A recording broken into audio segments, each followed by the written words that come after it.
আজকে এই খোলা আকাশের নিচে একটা প্রশ্ন, আমি কে?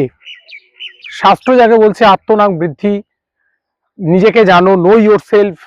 প্রত্যেকে আসুন আজকে আমরা একটু নিজেকে জানার চেষ্টা করি। আপনার নাম অমুক চন্দ্র সেন বা আপনার নাম প্রবীর কুমার বসু, আমি জানি না আপনার নাম, কিন্তু এই আপনার নামটা সত্যি কি আপনি সেই নামটা মাত্র আপনি না?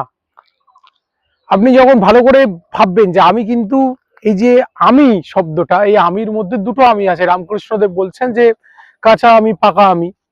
তাহলে এই আমি কে, এটা একটা গভীর প্রশ্ন। এটা জানতে যদি আমরা জানার চেষ্টা করি, আমাদের জীবনে চরম লাভ হয়ে যাবে। আমরা জীবনে চরম লাভ করতে পারবো। আমি কে, আর এই আমি কে জানার জন্য ঈশ্বর সাধনা যদি বলেন, স্পিরিচুয়াল জগতে যাওয়ার কথা যদি ভাবেন, যা ভাবেন, এই একটি উত্তরই আছে। জীবনের সব দুঃখ মোচন হয়ে যাবে, সমস্ত অশান্তির মোচন হয়ে যাবে একটি প্রশ্নের উত্তর খুঁজলে। আমি কে? আমি কে? আমি আমার বাবা মায়ের সন্তান। আমি কোথায় ছিলাম বিফোর বার্থ? আমি মায়ের গর্ভে ছিলাম, তার আগে কোথায় ছিলাম? প্রশ্ন করুন, উত্তর পাবেন। খুঁজুন খুঁজুন, খুঁজতে থাকুন, আর দেখুন এই উত্তরই আপনাকে শেষ জায়গায় নিয়ে যাবে, যে আমরা যথা হইতে আসি তথা হইতে ফিরে যাই। আবার ঈশ্বর অনুসন্ধান আপনার মধ্যে জিজ্ঞাসা আসবে, পৃথিবীতে প্রাণের সঞ্চার আসে কিভাবে? শুধুমাত্র পুরুষ নারী মিলন হয়ে আমার বাবা মায়ের মিলন হয়েছিল বলে আমি এসেছি? আচ্ছা, আমার জায়গায় তো এক্স ওয়াই জেড অন্য কেউ আসতে পারতো, তাহলে এসছি। তাহলে ঈশ্বরের একটা ভূমিকা আমাদের জীবনে আছে।